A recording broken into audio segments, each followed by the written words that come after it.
Hello, good evening. I am Umudu Gajaga and thank you for joining us. This is QTV News coming to you live from our studios at Caraba Avenue. First, here are our main local headlines, international and other stories that you would get from us tonight. We wish all our viewers a happy Africa Day, previously known as African Liberation Day. As part of activities commemorating Africa Day, the University of the Gambia on Tuesday launched its first student-led Pan-African Association. Still on the theme of Africa Day, Africans Rising for Justice, Peace and Dignity on Saturday held a press briefing to showcase their advocacy activities. QTV visited a couple of schools to find out how COVID-19 affected their activities over the last year. In international news, in Angola, opposition parties ganged up on the long-ruling MPLA in a bid to oust them from power in next year's presidential election. And still on international news, more trouble in Mali as the fragile civilian-military coalition crumbles. The military vice president sacks the president and the prime minister and places them under arrest.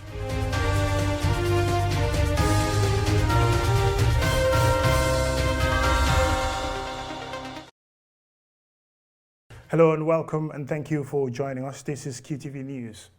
As part of activities commemorating Africa Day, previously known as African Liberation Day, the University of the Gambia on Tuesday launched its first student-led Pan-African Association. Alusise was there and he now reports. Students Association of the University of the Gambia, dubbed PANASA, is the first student-led Pan-African movement in the UTG, with the primary objective of preaching the concept of Pan-Africanism as proposed by Africa's founding fathers, mainly those who led their countries to independence. Tony F. Mendy, president of PANASA, believes that for Africans to change the unrealistic narrative about Africa, the propagation of Pan-Africanism should start from the university, hence the importance of PANASA. When I came to the university, I noted one thing, that Pan-African history was not taught, that there was no movement in the university that would advocate for the propagation of the Pan-African agenda. And I note that as a university, we play a crucial role in shaping the thought process of this country and in shaping the African continent. And I challenge myself, and I call on my comrades and friends. I ask them, let's come together and establish the Pan-African Students Association. Among the invited guests were Madi Jobate, social commentators and passionate advocates of Pan-Africanism, embraced the formation of PANASA, while recognizing the African Liberation Day as one to remember and respect to some founding members, including Sekou Touré and Amilcar Cabral, among others. They both believe that Africa will only move forward unless and until there is a collective effort to move together as people and independent states. It is high time our universities, particularly our students, to begin to agitate for African unity, for good governance, for democracy, because Pan-Africanism presupposes democracy and good governance. Yeah, so I think our intellectuals, particularly in the university, have a huge role to play, in bringing about the goal of Pan-Africanism. Yeah. Nyancha Kujabi, alias Juliet Ryan, CEO of Black Seed and founder of the Council of African Descendants, COAD, believes Pan-Africanism calls for accepting Black and African descendants in the diaspora as part of the continent. I'm proud to be African. What we need from you is your help. We need to have an automatic citizenship campaign to make sure that all African descendants are welcome back home again. Transforming the continent requires work and visionary leaders who understand the solutions to the problems confronting the continent. Additionally, the young generation must be prepared for the task ahead. Reporting for QTV News, I am Aliou Cissé. Still on Africa Day, or Africa Liberation Day if you want, as part of commemorations for this year's Africa Liberation Day, or Africa Day, formerly called Freedom Day and African Liberation Day, Africans Rising for Justice, Peace and Dignity on Saturday held a press briefing to showcase their advocacy activities on the 58th African Liberation Day. Omar P. Jallo has the rest of the story. The day is an annual event held since 1963 to celebrate the determination of the peoples of Africa to free themselves from foreign domination and exploitation. For the first edition, U.S. President John F. Kennedy hosted all the African ambassadors at a special reception. This year's theme, Pan-Africanism in the 21st Century, Our Rights, Our Health, Our Future, celebrate the tremendous efforts made by prominent black intellectuals who have and continue advocating Pan-Africanist ideas that promote social, political and economic integration of African continent. At the event, the Africa Rising Movement coordinator Mohamed Lamin Sedikan said the total liberation of Africa can only be achieved if we are determined to liberate ourselves from all exploitation and ensure a better life for all Africans. He called on Africans to act now and take the lead in the development of the continent rather than depend on foreign aids. A means of solving our regional development challenges and continental unity. Pan-Africanism laid the foundation that has enabled Africans to resist, to protest, champion the cause of freedom for all Africans on the continent and in diaspora. In the past, several Africans have conveyed their struggles on how the continent can gain political independence. Representing the Red Cross KM branch, Ken Jai reveals that they intend to stage blood donation campaign in all health facilities in the Kanifing municipality as part of activities marking this year's commemoration. Back at the Home Red Cross link under the KM Red Cross branch, we will be going on a sensitization tour to create awareness on cervical cancer, its signs and symptoms, how to the preventive measures. We also gather women from the market to spread the information through acting. Abdullah Krubali, the national president of the organization Hope of Tomorrow, said Africa has both the human and material resources to be both political and economic independence from foreign powers. This, he added, is only possible if Africans liberate their minds from foreign dominations. In the continent, like the moderator says, we have a lot of potentials in this continent.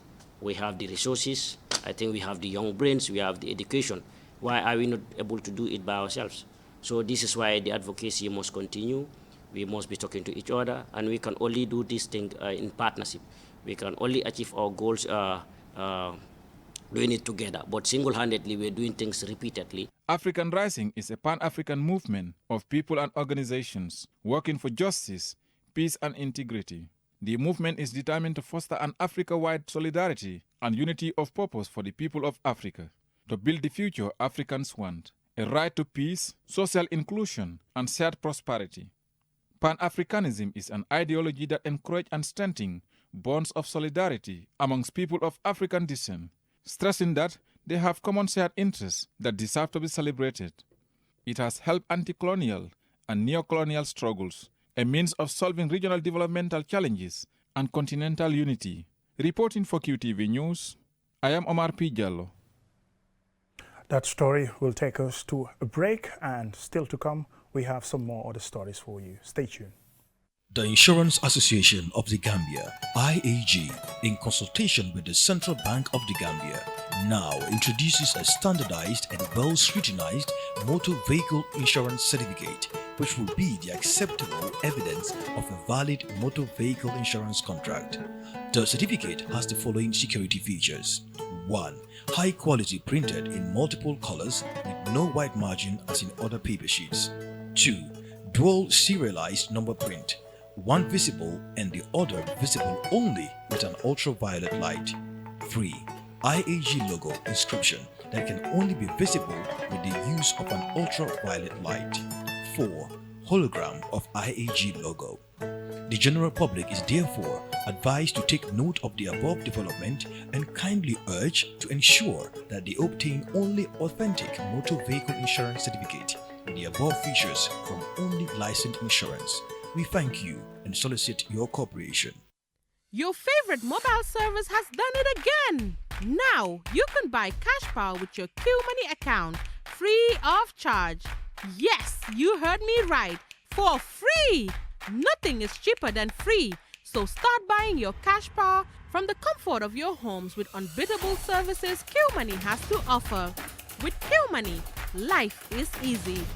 Visit your nearest QMoney agent to cash in or call customer care on 133 for more information. Don't forget to wash your hands with soap after handling cash. Stay home, stay clean, stay safe. QMoney, Sunyu Kalpe, We innovate, others follow.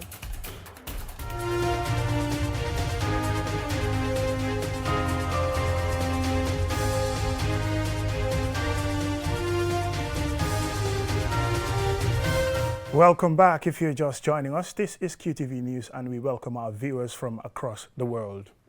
The impact of COVID-19 lockdown on children in lower basic schools within the Kanifing Municipal Council and also the West Coast region has been significant. In this story by Loli M. Camara, who visited 2 schools to find out how COVID-19 have affected teaching and learning in those schools.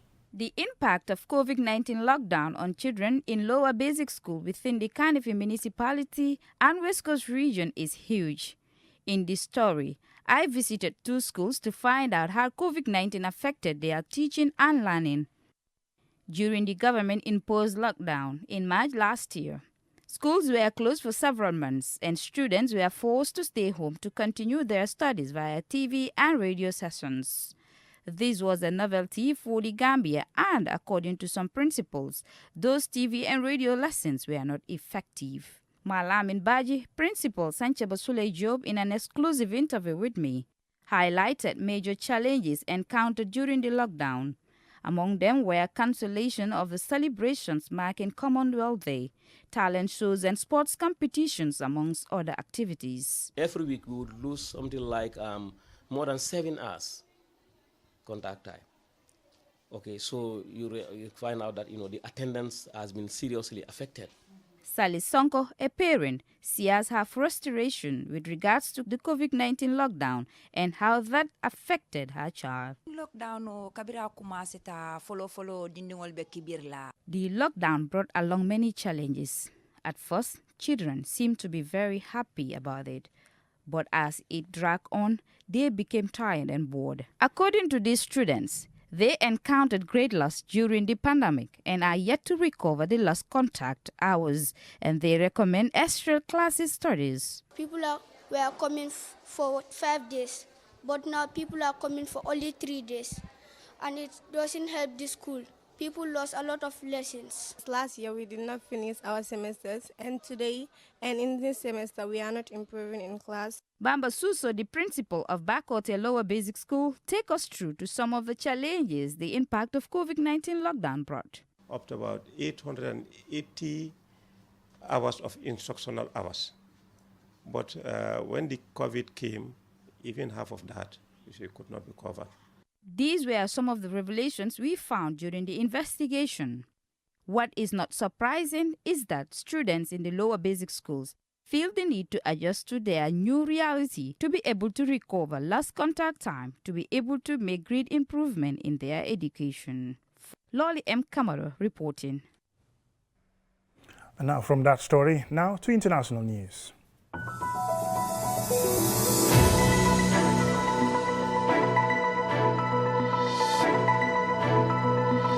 We will take you to Angola. 3 powerful opposition parties in Angola are planning to form a coalition to uproot the MPLA party that has ruled the country since independence in 1975. Babu Karsi has the rest of the story. The country's main opposition parties, led by the largest party, UNITA, are mapping out ways to unseat the ruling party in next year's presidential elections. They accuse the current government of President João Lourenço of ruining the country's economy. At the beginning of May, UNITA's president Adalberto Costa Jr. visited Germany for political talks with representatives of German parties and foundations and to promote his program and shore up political and financial support. Costa Jr. has described Angola's political, economy and moral situation as catastrophic. President João Lourenço, popularly known as J-Lo, began his tenure in 2017 with promise to democratize the country, fight corruption and improve living standards. Now, 4 years later, the country is in ruins, he added. This is likely to be rejected by Lourenço, who thinks he is facing impossible odds. For Costa Jr., it is clear that in 2022, the MPLA, which has ruled continuously since the country gained independence in 1975, must be voted out of office, and now is the time for the course to be set to achieve this. On the formation of the coalition movement ahead of next year's polls, spokesperson of the largest opposition party, Marcel Deschala, maps out the party's specific aims. They want to facilitate talks with all opposition movements in the country who are pursuing the same goal. It's common knowledge that UNITA has already held the first informal talks, namely with prominent opposition politicians Justino Pinto de Andrade and Abel Chivokuvuku. The three opposition politicians who have teamed up are veterans in Angolan politics. Political scientist Olivier Nkulumbu told reporters if the three of them manage to come to an agreement and really forge an alliance, then the opposition's chances in next year's elections will increase considerably. Political analysts have commented on the need for the parties to involve even more parties and figures if they want to stand any chance of shaking the ruling party. One of these figures, according to observers, could be Isabel dos Santos, the disgraced daughter of former President José Eduardo dos Santos. The entrepreneur, who is considered Africa's richest woman and against whom several investigations into corruption are still pending, has not ruled out a shot at the presidency. According to political observers in Angola, the Dos Santos clan remains hugely influential and could significantly damage the MPLA, to whom ironically it owes its rise. Isabel's father, José Dos Santos, was president for 38 years and handpicked Lourenço as his successor. It was therefore a surprise when he went after the ex-president's family, two of whom have been arrested. More than a decade after the end of Angola's 27-year civil war, the country still faces a variety of socio-economic problems, including poverty, high maternal and child mortality. Despite Angola's rapid growing economy, it has a 26% unemployment rate and 36% of the Angolan population lives below the poverty line. However, around one-third of Angola's GDP is rooted in the oil industry, while crude oil, natural gas and refined oil accounts for almost all national exports, with the value of crude oil exports totaling to $35.5 billion in 2018. As a result, crude oil production has had a sizable impact on the GDP and per capita wealth. Next year's election is expected to be a real test for João Lourenço. Babukar Si, QTV News. Now, Mali is again in the headlines for the wrong reasons. Military officers on Monday arrested Mali's interim president Ba Ndao, Prime Minister Mokhtar Wan and Defense Minister Suleiman Doucouré, drawing condemnation from the international community. And for more in this story, Loli M. Kamara. Reports say the leaders were taken to the Kati military base near Mali's capital, Bamako. The arrest came hours after two members of the military junta lost their positions in a cabinet reshuffle. The European Union, the African Union, and the Economic Community of West African States have criticized the kidnapping of Mali interim president and Prime Minister Mokhtar Wan, and they have called for their immediate release. The attempted coup was also met with disapproval from the EU, the US, and the UK.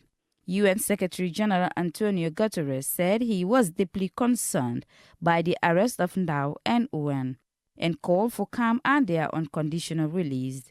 Reports stated that several people gathered in Bamako's Independence Square late Monday to protest the arrest in face of a heavy security presence. Mamidi Dramé, a lawyer and one of the protesters, is quoted as saying, "We are here to say no to the coup that just took place. We are not here to support the president, nor the prime minister." Dramé went on to say, "We also never agreed with this transition because we condemned the coup of August 2020. But we think we had to give these officials a chance to continue to bring us to the end of this transition," quote ends. European Council President Charles Michel told reporters on Monday following an EU summit in Brussels that they are ready to consider necessary measures, adding what happened was grave and serious. In August last year, the Malian military overthrew President Ibrahim Boubacar Keïta, forcing him to resign. Since then, an interim government led by Ndao was formed in September to govern the country for 18 months. They are expected to implement reforms to eventually lead to fresh elections. Many of the top leaders of the interim government are affiliated with the military, and Ndao himself has served as an army officer. Mali has faced numerous security and humanitarian crises, and since 2012, separatists and Islamist groups have waged an armed insurgency against the government. The fighting has displaced hundreds of thousands of people, with violence having split over into neighboring Burkina Faso and Niger. In addition, climate-related issues have disrupted the country's food supply and agricultural sector. The COVID-19 pandemic has also put additional strain on Mali's underdeveloped healthcare system. These latest arrests are yet another problem for this troubled country. For QTV News, Lolly M. Kamara. Before we end this bulletin of the news, now a look at our main stories. As part of activities commemorating Africa Day, the University of the Gambia on Tuesday launched its first student-led Pan-African Association. Still on the theme of Africa Day, Africans Rising for Justice, Peace and Dignity on Saturday held a press briefing to showcase their advocacy activities. QTV visited a couple of schools to find out how COVID-19 affected their activities over the last year. In international news, in Angola, opposition parties have ganged up on the long-term ruling MPLA, in a bid to oust them from power in next year's presidential election. More trouble in Mali as the fragile civilian-military coalition crumbles. The military vice president has sacked the president and the prime minister and placed them under arrest. That's all we have for you in this edition of the news. Thank you very much for watching. Join us tomorrow for more news. Bye.